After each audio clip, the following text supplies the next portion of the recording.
a podcast dedicated to growing up as a TCK and how it's affecting us now that we're adults. And today we are going to be talking about transportation. Um, Yes. so I think we were thinking of talking about transportation in different countries that we've lived in and Yeah. how it's quite varied. Um, I guess for me, the first country I lived in was South Korea, and Hmm. at the time, a lot of things were accessible by foot. I Right. think we had a car when we were in South Korea, but I could be wrong. My memory is very hazy. I Hmm. was like 6 or 7, so I don't remember Yeah. fully. But I do remember that there was an underground rail system. Okay. So that's what I remember of that. And then I know when we moved to Guatemala, we had to have a car. Like everyone Yeah. who was local there was like, you must have a car, otherwise you're never Yeah. gonna leave your house. So yeah, we had a car. Transportation in Guatemala was very interesting. I thankfully never saw it, but I heard many stories of um, people getting stopped in their cars in like Mm. mountainous areas and getting robbed. Yeah. Would also hear stories of buses, the same thing happening, them getting stopped and them Hmm. robbing everyone on the bus of their belongings. So thankfully that never happened to us, but I did hear Yeah. from a couple of kids who are my age who like went through that at my school. Mm. But yeah, we were very lucky. That was something where Yeah. it really was luck on our side because unfortunately that did happen. Yeah. I suppose the thing is if it's the one thing about cars is that generally speaking, I suppose they're much easier to stop than you think. Yeah, Uh, yeah, it's totally. it's not too difficult in a situation where it's in the middle of nowhere just to stop a car. Yeah. No, You it's know. there is the possibility of that. Yeah. And we would see very interesting things whenever we would drive around Guatemala. My brother has a very vivid memory of one time we were driving around in the city in La Ciudad de Hmm. Guatemala, and we saw it was either a motorcycle or a scooter. I'm pretty sure it was a scooter. And it was two adults on the scooter with Hmm. a small child on the front where the handlebars were, a small Yeah. child behind one of the parents. So on the back of the scooter, there was a baby with one of the parents and then a small child in between the parents. So they were like Right. sandwiching the small child. And I was like, I don't remember that, but my brother very vividly does, and so every once in a while he brings it up. I'm like, yeah, that's alarming to see. Yes. Road safety. Nah, we'll be fine. It's No, all what are right. seatbelts? There are actually quite a few cars in Guatemala that just straight up didn't have seatbelts. Right. Yeah, I can believe that. Mm-hmm. Yeah, As even now. Guatemala had really interesting sights. We'd see a lot of cars that were duct taped, like the doors were literally Right. duct taped Yeah. to the cars. That's how the doors stayed on the car. Okay. That I suppose, I suppose if you haven't got anything else and you haven't got the gear, then I suppose that's the only thing you can do, isn't it, really? Yeah, I mean, if those are your limitations, you're gonna stick with it. But Mm. there was always some interesting and fascinating sights. I think Yeah. my favorite country when it came to transportation, in general, whether it was by car, by train, plane, whatever it was Japan. I loved Yeah. traveling in Japan. It was so easy. Um, Yes. and I mean, you dealt with it a lot more, dealt with it, but you interacted with transportation in Japan a lot more than I did because you were there longer. Yes. Yes. I mean, the thing is that the trains run most of the time, they're on time. We've got plenty of buses around. It's all very well integrated. There will be somewhat you can get places. I mean, I suppose the thing is that within Japan, like in the cities anyway, it's all interconnected. Like Hmm. the rail systems are really good. So you've got the JR, the Japanese railway, and then you've got other companies that do things as well. Hmm. And the thing is that I suppose because of the way the geography of Japan, the thing is that because you have these really big cities, it makes sense to have the train system set up in that way. Hmm. Um, they are very, very effective. and I think the Japanese government does put a lot of money into doing it because it's important. Yeah. It's everybody uses them, and and the thing is that cars aren't necessarily that important in Japan. I mean, they have them obviously, but I mean, most people will end up using public transport because it's so convenient, it's so well run. Yeah. They actually care about it. And I'm not sure why they are so good at it, but I don't think they argue about it in the same way as people do in sort of like Western Europe and stuff like that. Oh, you can't have it nationalised, you can't have this, you can't have that. They're much more keen on it, Well, which makes sense. I think a big part of it is a societal difference where Japan, there's a really big focus on the community and on Mm, doing things that make sense for the greater population, whereas I yeah, think that there's a lot more individuality in the West. There's a lot more of yeah, like, I want to do this, so I'm going to go this. So public transportation sometimes is a little harder. That's why there's so many cities yeah, that like they were built around the idea of having a car, like LA. yeah. You Oh if you yeah, don't have a car in LA, you're screwed. You're only going to go into certain areas. And they've yeah. gotten better. Having gone to visit LA, they have definitely gotten a few pieces of public transportation that have improved the Hmm. city and made it a little bit more accessible, but it's nowhere near like in Japan where you literally don't need a car. There are so Yeah, many people in Japan who just don't own one. And I think to no, Americans, that's unfathomable unless you live in New York. If you live in New York, you're like, yes, why would I own a car? I have the yeah, subway. yeah, exactly. And Uh, that's the same mentality. yeah, I mean it's similar in Britain. I mean it's not quite as extreme as it might be as in LA, but I mean the idea that people can't drive. I mean people tend to learn to drive when they're 17 Hmm. here, so you know that's when you're allowed to learn to drive, or at least allowed to drive anyway. So there are a lot of people who learn at that age and then just can do it for the rest of their lives, and you kind of think that makes sense. But then Britain is in the United States, I could kind of understand because it's such a big country. Oh, it's huge. It's easier to fly.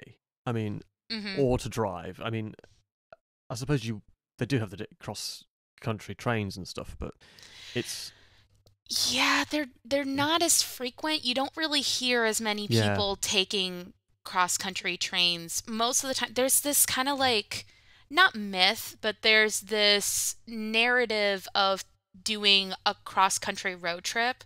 Like I've known mm, quite a few friends who've done it. My brother and I have talked about doing it. My partner and I have talked about doing like mm, a cross-country road trip because the US is so big. There yeah, is this kind of this attractiveness to exploring this huge expanse of land in a yeah, car because it's like, well, I can go wherever I want to. Whereas if you hop on a mm, plane or you take a train, you really are totally reliant on whenever that's landing or stopping. So yes, it's not like you can be like, oh, look, there's a museum for balls of yarn. Let's go check that out for some random. Like, there's so many really weird museums in the middle of nowhere in the US.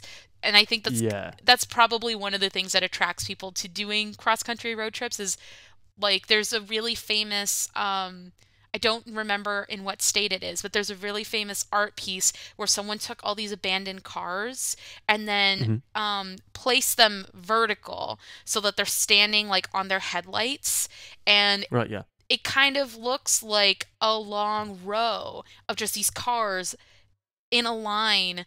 And I think someone referred to it as like the American um what are those stones called in England?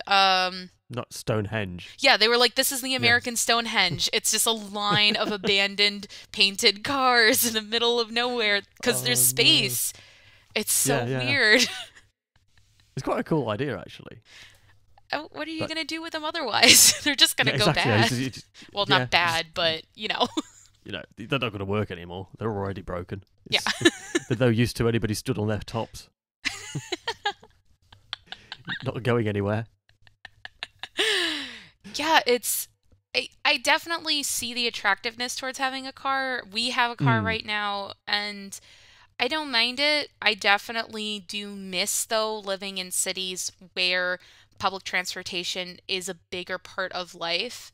yeah. I Yeah. loved that. I loved living in New York where you can catch the subway and it will basically take you anywhere. Or if it doesn't take you Mm. directly to where you need to go, you'll walk. Or Yeah. and same thing with Japan, like you said, there's the JR railway, which is run nationally, but then there's all these Yeah. other sub rail lines that actually run all parallel to each other. So if you just Yes. walk a couple blocks up, there's another train. You can catch it and Yep. go home. It was great. It's Yeah, it's really effective. I mean, the only place in Britain that's like that in terms of having a subway system or something like that is the Underground in London. Hmm. That really it's good. I mean, it could be better, but I mean, it always could be, couldn't it? But I mean, it's just it's a really useful train system to have Hmm. because you get all across London. I mean, you will be able to find a way to get to a tube station. They call it the tube. Yeah, In I London. So remember taking the tube when I went to visit London, and I really liked it. My dad hated yeah. it because he's tall. He's six Yeah. foot, and the whole time he was bitching about the fact that because it's Yeah. curved, that's actually a thing that's really interesting with the tube is that the trains are curved, which I've never seen Yes. anywhere else. So if No, I haven't. so if you're tall, you have to like crouch down when you first enter the train, otherwise Hmm. you will hit your head. And it's so funny to me that there's like many people who take the tube and they're like they just can't fit in the actual train because it's No. rounded. I just for some reason that's so funny to me. I love it. I, it's strange. Yeah, I can't think of any other trains that do that. I'm not sure why they did it. I don't know. If efficiency, I have no idea. It might be something to do with the shape of the tunnels, because I know that the tunnels were built a very long time ago. So I Mm. think they built a lot of them were built in the Victorian era. So they probably were less ambitious in terms of the size of the train that they were going to be building. you know, do we need one for tall people? Nah, it doesn't Nah, matter. everyone's They'll short. be all No right. one's gonna get Yeah, taller. exactly. I think that might be part of it, because the tunnels aren't very big, as Hmm. far as I know. So I'm assuming that's the reason the shape of the trains is just, this is the shape they've got to be because this is how big the tunnels are. We're not widening them. Yeah, I mean, you don't. That's also the thing is you don't want to start destroying the structural integrity of the city that's lying on top of it. That's actually one of the things that Yeah. in New York has been a long time issue. They keep trying to build more trains to make more Hmm. accessibility to especially widen accessibility in certain boroughs. There are certain Hmm. boroughs where there's just not as many trains. They're Right. just a little bit more limited. There's still the bus system, and the bus system Of is course, pretty yeah. efficient, but train-wise, it's lacking. And so they've been Mm. talking about, expanding the train system, but they would have to do it above ground or they would have to do it underground and really, really reinforce the structure because otherwise they start getting into having issues with the integrity of the Yeah. buildings that lie on top. So E- that's been a huge like thing that's delayed a lot of progress in the subway system in New Huh. York is they literally need to be careful for the city's structural integrity. Yeah. It's wild. I mean, and building above ground is not always the most efficient either because then you start running Mm. into obstructing the city that's running right now. And, Yeah. people need to get to work. They need to be able to do what they need to do. And if you start building above ground, that might delay traffic, it could delay work. There's a lot of factors that get involved in it. Yeah, that's a point.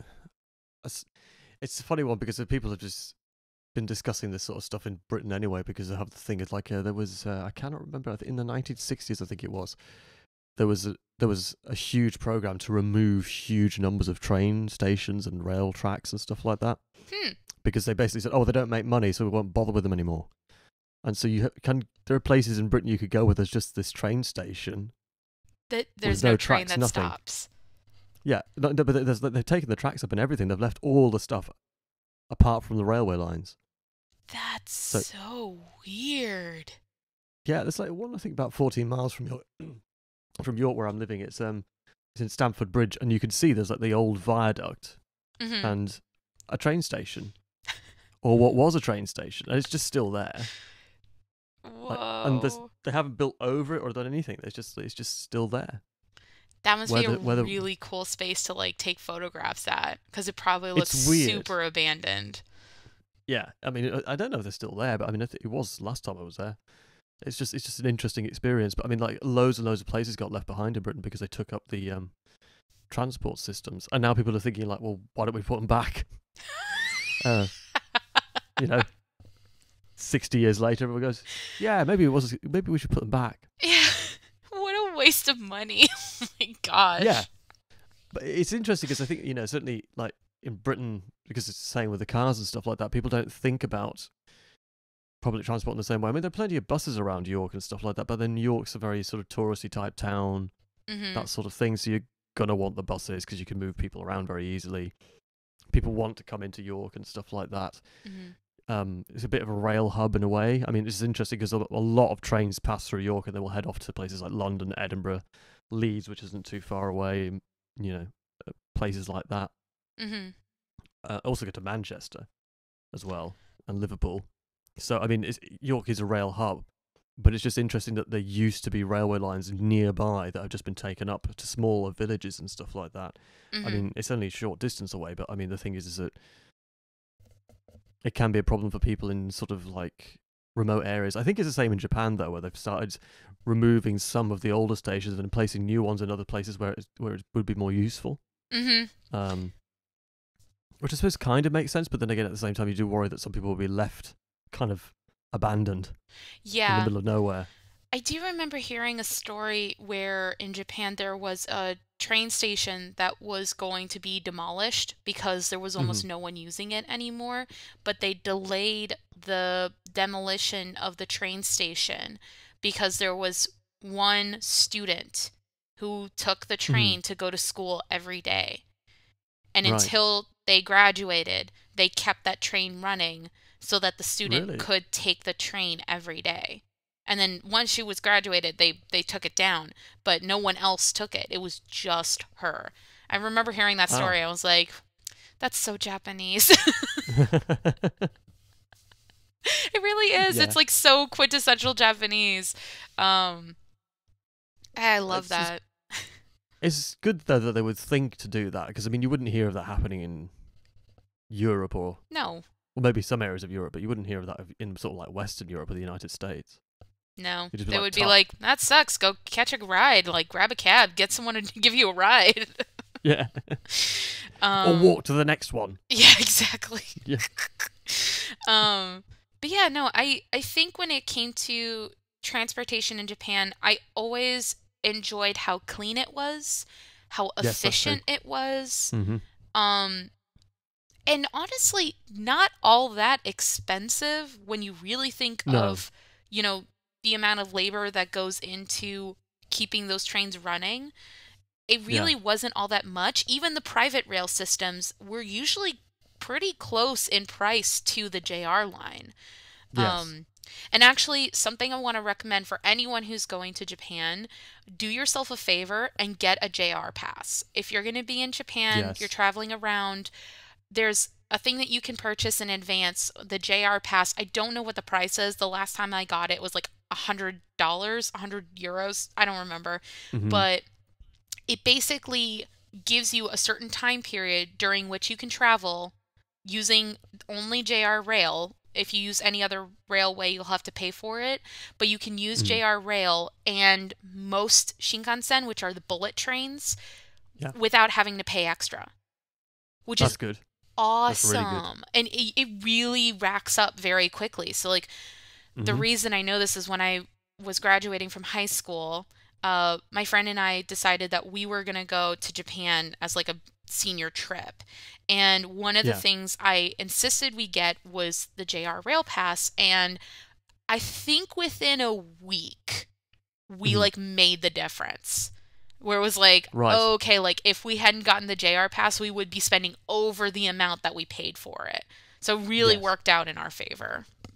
Yeah, that's a good thing. I mean, the Japanese are good at sort of doing that stuff. Like, you know what you're going to pay on any given day and all that sort of stuff.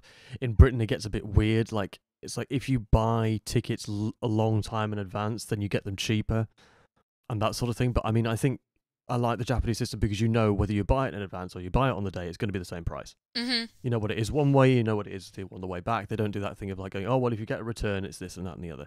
Because they sometimes do that in Britain where it's like it's slightly cheaper if you get a return instead of getting it one way and then the other way. Yep. But then the problem is that you say to somebody, well, can I get a return? They say, well, how far are you going? Well, I'm only going sort of like 2 miles up the road. And they go, well, it's cheaper just to get the single and then get another single. It's like, well, what's the point in having a return ticket then Yeah. existing? Because a lot of people will do that and it gets a bit confusing, you know. And whereas Japan is just like, that's the fare. That's It is. It's not going to change. That is the price, unless all of the fares change. The fare doesn't Yes. like fluctuate in price depending No. on the day. That's actually something that also bothers me in the States with the Mhm. general rail system, not subway, but like Mm. at least with the New York transit system, there we've taken the train from Buffalo to New York, and depending on if you buy in advance, you'll get a cheaper rate or you may not. If you're Right. getting the express train, it'll be more or it may not. Like it completely depends on Yeah. whatever moon cycle it is, if you've prayed to the right god, like who knows? It just the prices always change and it always frustrates me because it's like can I Yeah. just pay a ticket so I can go and not have to pay an Yeah. arm and a leg, please? That's all I want. I mean, it's just funny because you just kind of think that, you know, wouldn't it make you can't plan things in the same way as you would be able to, like, because you don't know how much it's going to cost. So it just I think that's the thing, is that maybe partly it's just because people, certainly in Britain and the United States, as far as I understand it, don't like or aren't as interested in public transport Mhm. as they are in places like Japan. It, they don't value, like, the governments don't value it so much. Mhm. So people are encouraged not to value it either. And so Mhm. it becomes difficult, like, oh, well, it costs this much and it costs that much and the prices keep rising and the service doesn't change and the trains are always delayed and all that sort of stuff, and you just got all these problems all the time. So people just, you know, it's a self-fulfilling prophecy in a way. It's a Mhm. perpetual cycle of it just going round and round, and nobody really wanted to do anything about it. And I like the way that you stated that people are basically told not to value it, because that Mm. absolutely is part of it, is that in Japan there is a value. Like people see Mm. an inherent value in public transportation. So you keep it Yeah. clean, you keep it nice, Hmm. you keep it quiet. You understand that this is a public space and there are other people in that Yes. space with you, so you don't want to bother them. Whereas I Mm. find that in Japan, I haven't really had as much experience in Europe, although I did live in France and it was definitely like this. The train system and subway system is not the same value. It's definitely No. treated as like, oh, it's public. And so, like, I've been on Yeah. buses that have been super dirty, that have been Hmm. poorly treated. Like, there's definitely a devaluing of anything that's considered public. And so, Mm. when you take it, you have the sense of, like, oh, this isn't valuable, when it really is. But so many people are Yeah. told it's not. They don't see the inherent value in it, so they don't take care of it. Yeah. It's Yeah. really a shame because when you look at It systems is. like in Japan where it runs efficiently, it's clean, it's great, people love it, it's because they communally take care of it. Yes.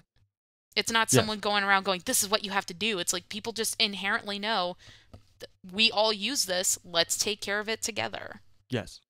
Keep it clean, keep it safe, all that sort of stuff. And it makes sense because, I mean, people do need to get around. Um, and the thing is that eventually, you know, people are more and more trying to take public transport because of environmental concerns and stuff like that. But the problem is that, you know, if it doesn't work or it doesn't exist in some places, Mm-hmm. people will end up getting cars because they have no other option. Yep. That's not to say that owning a car is a bad thing in and of itself, but I mean, it does mean that if people are being put in a position where they have to have one, Yes. it means that, you know, you're going to find that there are problems that cannot be solved so easily. Mm-hmm. Whereas public transport seems to be a way of solving a lot of the problems, and it also I think helps in wealth generation as well, because if people Yeah. can travel from one area to another and then, you know, work there and then come back and it's efficient and it's simple, they bring money into areas that might be slightly poorer or something like that. But Mm-hmm. at least they can get to a place where they can earn money. And it also opens up travel to more people. Whereas with Yes. cars, if you don't have a good car, there's only so far you're willing to go. There's only certain Yes. places you're like, I can safely get there with this car because who knows how long it's going to last. And if you have more Mm. money, then it's like, it doesn't matter. I have money. I'll just go wherever I want. Whereas Yeah. with public transportation and a well-structured transportation, you have more accessibility to further places Yes. and it won't be as Yes. expensive. So like long term, it really helps out the greater community because it Hmm.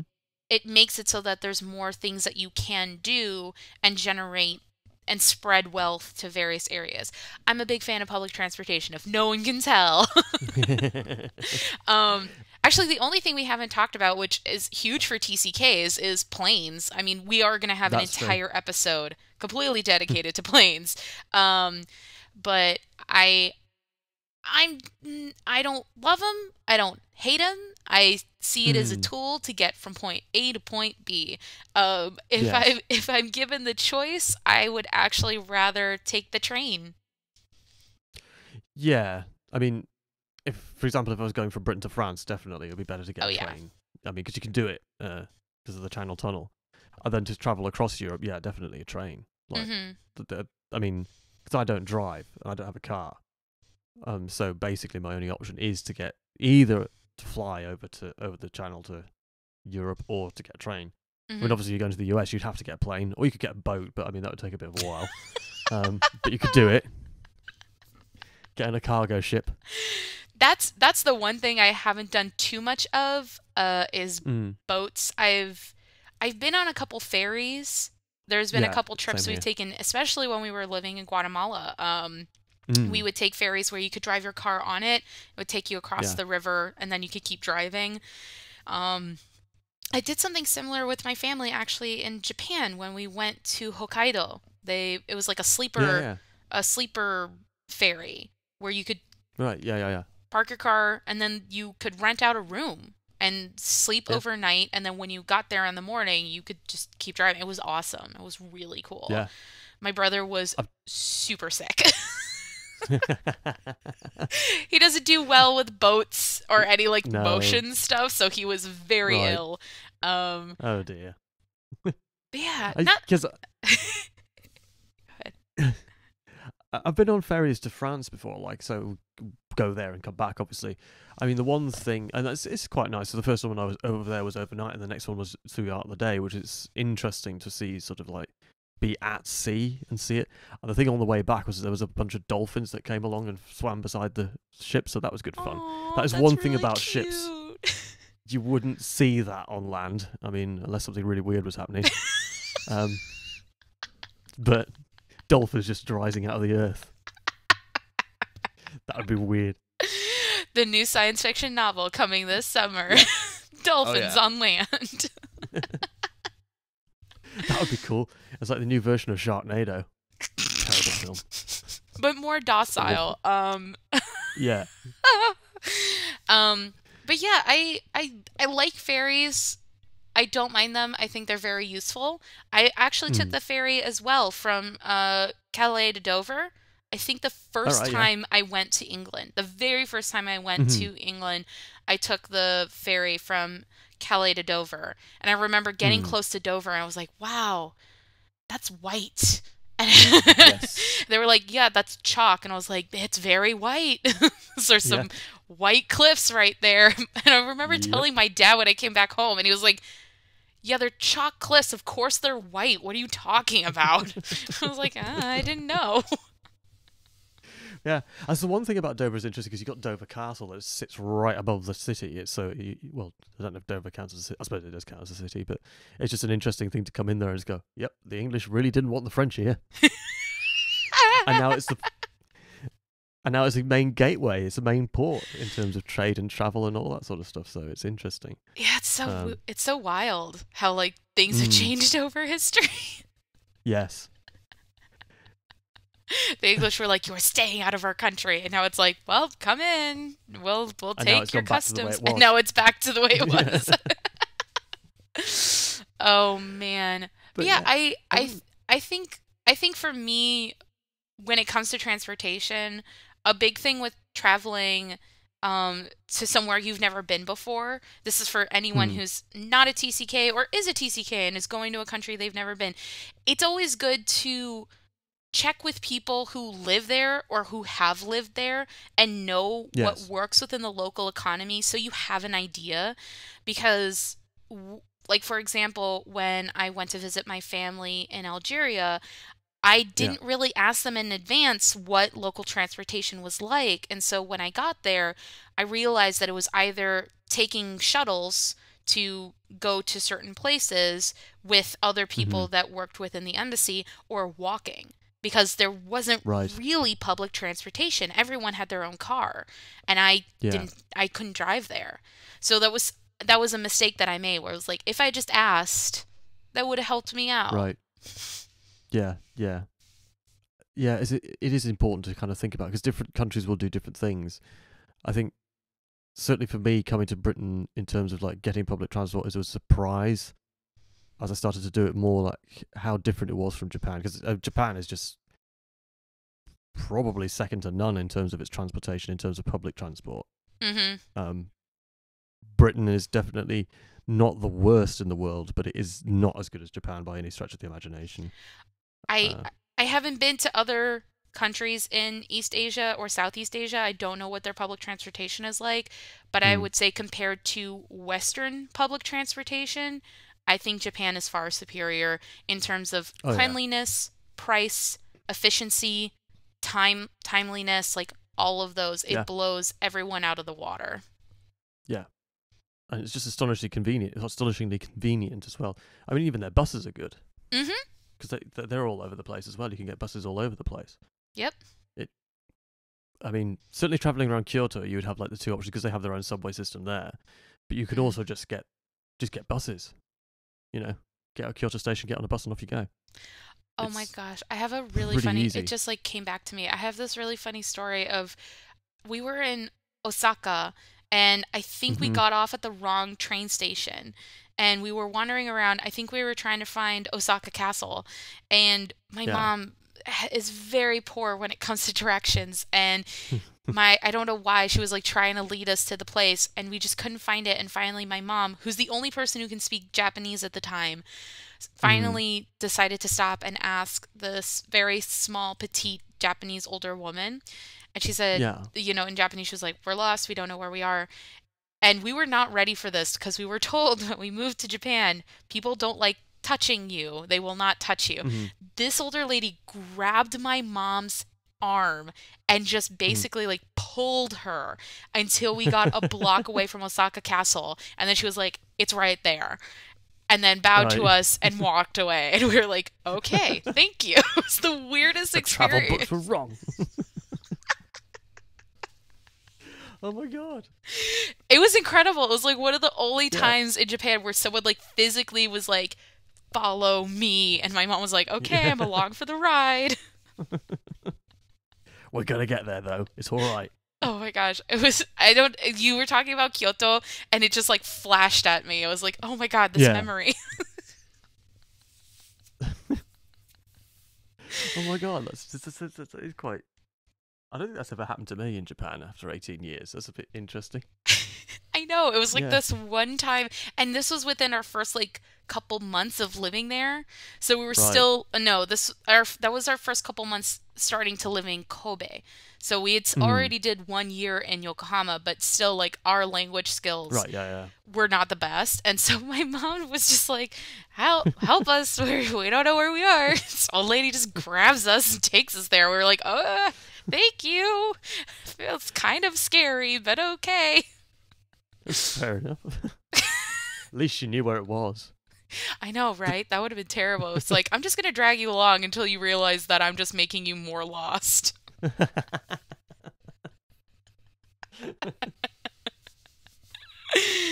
Oh, Um, geez.